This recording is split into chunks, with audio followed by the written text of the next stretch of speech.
Ah. Juni sampai Agustus kamera terus berputar.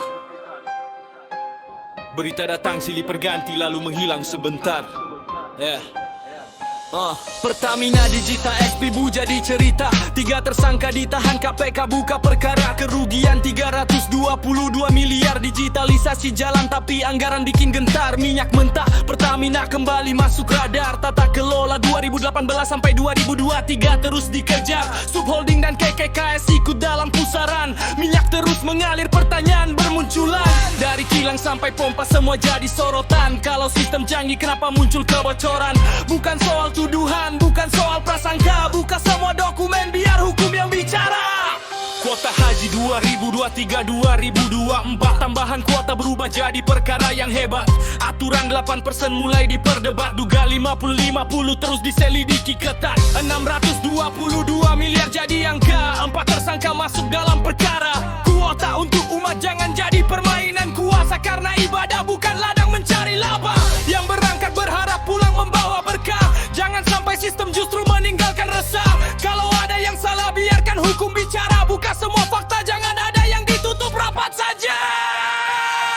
Imigrasi walena bikin cerita makin panas. 8 tersangka masuk dalam proses kasus dugaan pemerasan. Izin tinggal bertahun-tahun berjalan. Aliran uang ditelusuri sampai ke dalam jaringan. 145,5 miliar disebut mengalir. 17,5 miliar ikut jadi sorotan akhir. Kalau izin tinggal berubah menjadi ladang transaksi. Yang rugi bukan cuma negara tapi wibawa institusi. Bank BJB masuk perkara basah iklan. 223,6 miliar jadi pertanyaan. 4 tersangka ditahan dalam pemeriksaan. Iklan bank publik jangan berubah jadi ladang keuntungan.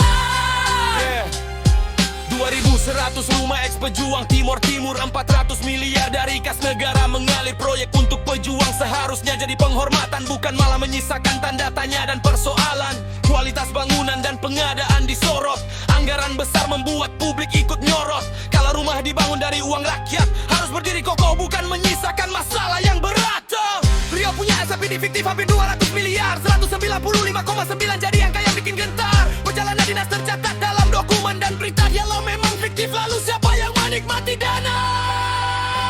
Tahun 2020 sampai 2021 perkara perjalanan dinas terus diburu. Ratusan saksi diperiksa satu demi satu. Publik masih menunggu siapa yang bakal dituju. Kota Waringin Timur dana hibah 40 miliar. 5 komisioner kapu jadi tersangka dalam perkara. Dana pilkada berasal dari APBD daerah. Penggunaannya dipersoalkan, hukum harus membedah. OKU Timur hampir 40 miliar. Dana hibah pilkada kembali bikin gempar. Kantor kapu digeledah, dokumen dibongkar. Penyidikan berjalan, siapa berikut tanah bermasalah perkara.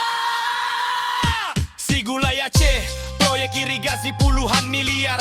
2 tersangka ditahan dalam perkara. Negara disebut rugi 2,2 miliar. Tanah untuk irigasi malah berubah jadi kabar. 36 bidang berubah jadi 77. Tanah desa diduga pecah menjadi 32. Dokumen sporadik jadi dasar pembayaran. Uang negara keluar, muncul banyak pertanyaan. Kalau tanah bisa berubah lewat dokumen dan angka, hukum harus teliti, jangan cuma melihat permukaannya. Siapa menerimamu, siapa membayar, siapa yang bermain. Biarkan bukti bicara sampai perkara benar-benar selesai.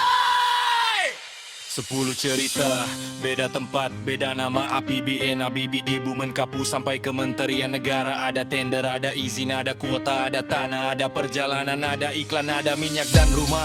Beda panggung tapi pertanyaannya sama. Siapa bertanggung jawab kalau uang negara bermasalah? Bukan untuk menghakimi, bukan mencari sensasi. Rakyat hanya ingin tahu ujung setiap investigasi. Jangan cuma lihat yang viral di layar. Kasus besar bisa lewat tanpa suara. Hari ini ramai, besok hilang entah kemana. Rakyat masih menunggu jawaban yang nyata. Bukan menuduh sebelum hukum bicara. Bukti dan pengadilan harus menentukan akhirnya. Kalau transparansi memang jadi mahkota, buka prosesnya. Jangan biarkan rakyat bertanya-tanya. Jangan biarkan kasus hilang di telan berita. Jangan dimakan vertangala oleh sensasi skal kekar. Kumet kecacanan pilih kiri kanan. Jangan kuning jangan jangan jangan katup pandangi kau benar. Bukti jangan di depan rugi kau salah. Provinsi sampai putusan tak kumakan rakyat. Cuma mingkas satu kepastian. Dua melakat kedadan demi punduk ketuturan. Dari Tui Asih sampai Kara irigasi. Dari pertanian sampai ganal tidak ada menteri. 10 negara menjadi jamin perjalanan. Bukan polis kebijakan untuk kewaspadaan. Jangan ada kena eliksakan. Dapat masa Indonesia bila rakyat hukum harus berlaku untuk semua. Jangan biarkan perkara nanti lengah baca uan. Sekota dilakukan tontonan. Keadilan ada aku manuver.